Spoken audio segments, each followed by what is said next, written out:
caméra en environnement urbain. Comment faire pour prendre les plaques d'immatriculation, le type et la couleur d'un véhicule, ce de jour comme de nuit, à une vitesse de 70 km/h. Donc je vais vous prouver que c'est possible. Je vais passer 2 jours dans la rue à 70 km/h. On va vérifier ça au niveau du stocker évidemment. Ensuite, je passerai sur les coups de 22 heures pour vérifier de nuit si tout est fonctionnel. Alors, bien sûr, tout ça, ça demande un choix de produit particulier, mais aussi des paramétrages précis dans cet environnement-là. Donc de l'expérience. A tout à l'heure, on vous prouve ça. C'est au résultat de jour avec une prise de vue sur différentes caméras. Alors, on va chercher la séquence vidéo suivant l'heure de mon passage. Vous voyez, donc là, hop, je fais un passage rapide, ok. Il semble que ce soit effectivement bien ça. Là, on est à peu près d'accord sur le passage. Je vais faire du ralentissement. Donc, je passe à 70 km/h. Donc, là, on voit très clairement la plaque d'immatriculation. On va voir sur les deux autres caméras comment ça se passe. Donc là, on a une caméra 360 degrés permanent et une caméra plutôt typée Darkfighter, basse luminosité. Donc là, on va aller voir ce qui se passe sur les deux autres caméras, voilà, à un temps donné par exemple. Ici, celle-ci, voilà, aucun problème, le véhicule est très bien pris. Donc c'est un 807 gris anthracite, pas de problème. La caméra 360, elle, et donc elle a aussi pris le véhicule, il n'y a pas de souci là-dessus. On va aller voir, même éventuellement en zoomant un petit peu, et sur une caméra comme ce type-là, on peut tout à fait faire des zooms et se rendre compte que le véhicule, bon, pris de côté comme ça à 70 km/h, ça peut faire un léger flou, mais là on est très rapide. Donc on voit de toute façon que c'est un 807 gris anthracite, aucun problème sur ce phénomène-là. Vous voyez, donc 2 jours, globalement c'est gagné, mais c'était pas forcément très compliqué. La vue de jour est toujours un peu plus simple que la vue de nuit. Et donc je vais revenir encore sur ça. Et donc là, j'ai encore le véhicule par l'arrière. Éventuellement, s'il était cabossé, qu'il aurait des griffes, on pourrait vraiment le voir, quoi. Avec ce type de résolution, c'est vraiment possible. Donc on va passer maintenant à la partie par l'arrière. Donc de la même manière, on va aller rechercher le passage de jour par l'arrière. Voilà, donc c'est parti. Ah bah oui, je suis passé. On va recommencer la séquence pour la prendre au ralenti, puisque dans ces cas-là, évidemment, ça peut aller quand même très vite. Donc on va descendre au temps divisé par 16. Ce qui va nous permettre de voir plus facilement le véhicule. Vous voyez, donc déjà j'arrive ici, la fiche Ace ici, on va très bien arriver. Et donc là, forcément, une caméra à 360 va prendre beaucoup plus large, beaucoup plus loin, mais aussi beaucoup plus proche. Donc, vous voyez que le véhicule est clairement identifié. On va faire un arrêt sur image. Et on va le laisser le temps de s'approcher un petit peu, tranquillement. On s'approche de la caméra. Là, on est dans la partie très haute vitesse. Mais bon, de toute façon, il n'y a pas de souci pour reconnaître le type de véhicule.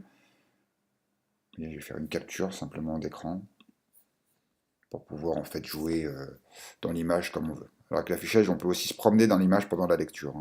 C'est tout à fait possible. Vous voyez que là, j'ai un 807 gris anthracite avec un peu de poussière.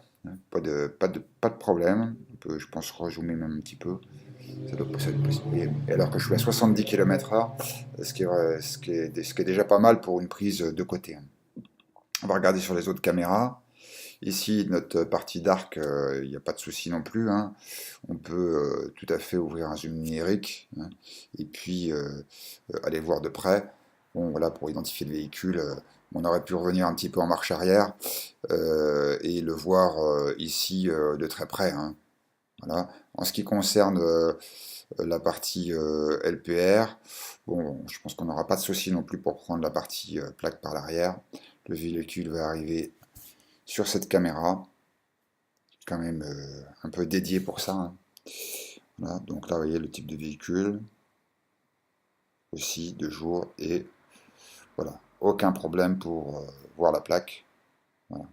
Et on peut considérer que c'est gagné pour le jour. Voilà, j'en profite pour vous montrer la même chose, mais sur un autre horaire. Donc là, on est en plein après-midi, et on va faire la même chose, mais vous voyez que bon, il n'y aura aucun souci avec le type de véhicule. Voilà. Vous voyez que il n'y a aucun souci, même on va dire avec cette partie. Là, on peut faire une capture, on va ouvrir la capture. Vous voyez que c'est assez net, hein.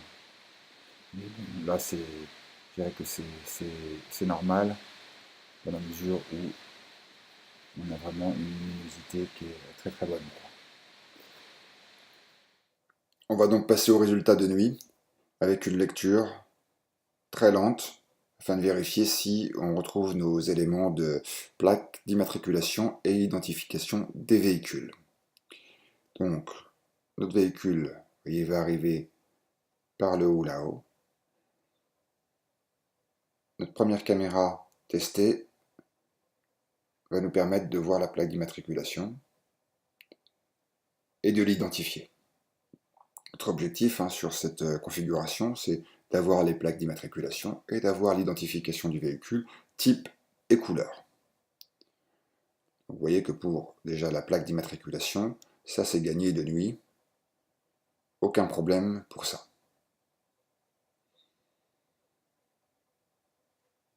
Et on fait une pause. Vous voyez clairement l'identification de la plaque d'immatriculation ne pose aucun souci. Maintenant on va passer au type et à la couleur du véhicule. Donc là on va passer devant deux caméras pour le test, hein. Une caméra 360 degrés permanent et une caméra type dark avec un angle assez large d'environ 90 degrés. On va laisser le véhicule s'approcher des deux caméras là où il est éventuellement en pleine vitesse. Vous voyez que là, il n'y a pas de problème. Donc déjà, pour la dark, bon, ben, aucun souci, hein. Malgré l'éclairage public éventuellement problématique, hein, c'est Peugeot 807 anthracite, aucun problème. Voire même mieux avec la 360, hein, si on y regarde bien, puisque une prise de côté est toujours plus intéressante qu'une prise de face, hein, pour identifier un véhicule. Donc on va juste zoomer un petit peu sur une prise de photo.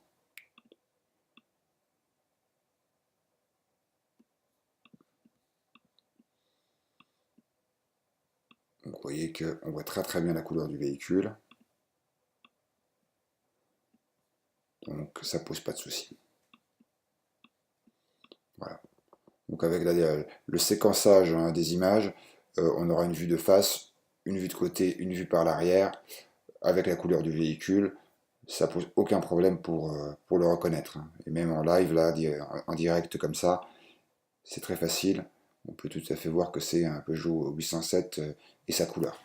Donc c'est gagné pour l'identification des véhicules, plaque, couleur et type de nuit. À bientôt.